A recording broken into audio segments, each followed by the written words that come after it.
The console wars are over. Sony versus Microsoft. Nintendo versus Sega. Why can't we all get along and be friends? It turns out we can. And the rivalry is done. Let's roll that intro.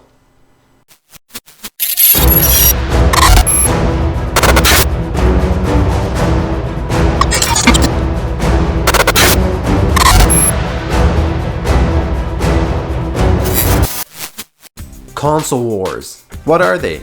They're when there is an intense competition for market share between video game system manufacturers. There is always a big debate on who wins and who won and who didn't win.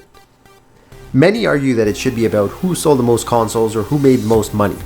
The first war started with the Atari VCS versus Fairchild, Channel F, and the Bally Astrocade. Not all manufacturers survived these wars to see another day. Unfortunately, the video game crash of 1977 led to the end of these last two, leaving Atari to move on into the next round of wars against new competitors. The video game manufacturer landscape has changed a lot over the years, with many entering and many leaving over the years. The next biggest war was between Nintendo and Sega. It began in the 8-bit era. Some say that Sega entered into the North American market a little too late, in 1986 with their Sega Master System.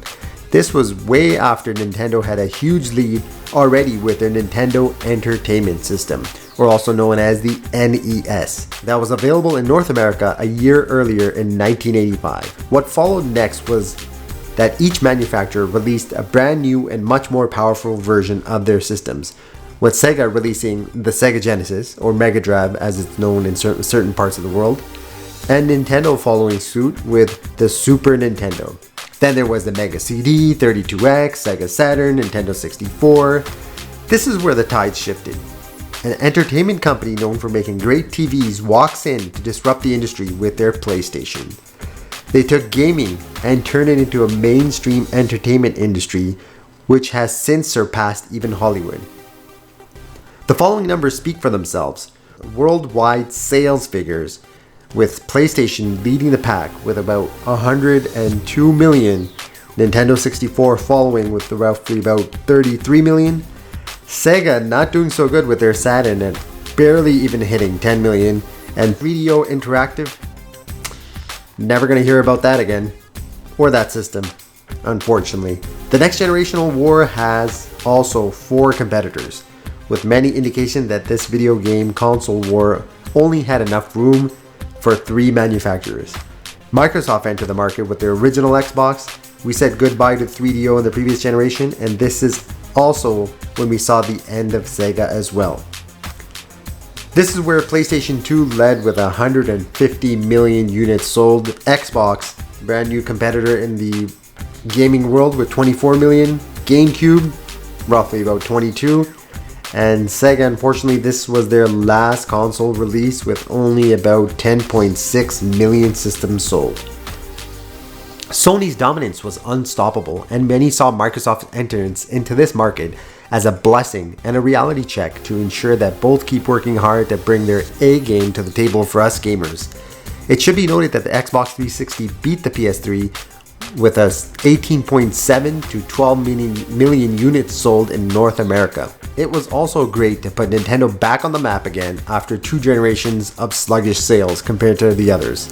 The worldwide stats were fairly similar to one another for Sony and Microsoft. Nintendo Wii, 97 million units sold. PlayStation 3, 70 million, and Xbox 360 about 70 million. Now these are worldwide stats as always.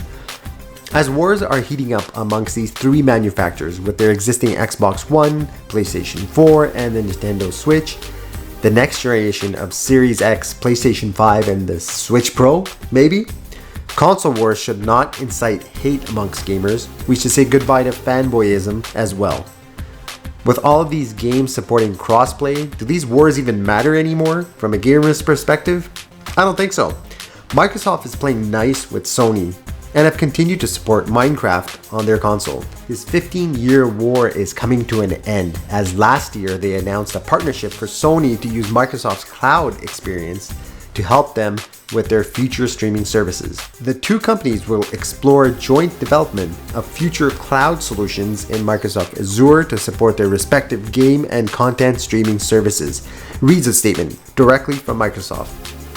Microsoft Azure to support their respective game and content streaming services. In addition, the two companies will explore the use of current Microsoft Azure data center-based solutions for Sony's game and content streaming services. They will still be competitors. Innovation and dominance is something both are still thriving towards, but they are working together. Phil Spencer added, "I don't see us succeeding as necessarily requiring others not to succeed." With Yoshida praising Xbox for its great Inside Xbox stream that was recently aired, and Spencer wished the PlayStation team good health over Twitter. Fanboys all over have been comparing every little shred of information from both camps to declare a winner already. Some saying PlayStation 5 is better, others Series X is better. Aren't they both great? Shouldn't we respect both of them? Don't forget Nintendo. Good job, Switch. Give us that Pro. These tweet exchanges between the two heads from Microsoft and Sony is an example of how it should be, respect and love for one another. Although fanboys still aren't a majority and many of us as gamers respect both camps, they still remain the most vocal and continue to fight online with their words. We should be following their example. Call off these console wars. This console is better than that one is better than this one, the third one is better than all of them. All three of them have their positives and negatives. Let's embrace gaming as a whole, say goodbye to fanboyism. Both are great, and let's continue to see new innovation from all of them. That's all the information we have today. Hope you guys enjoy. Take care. See you guys next time.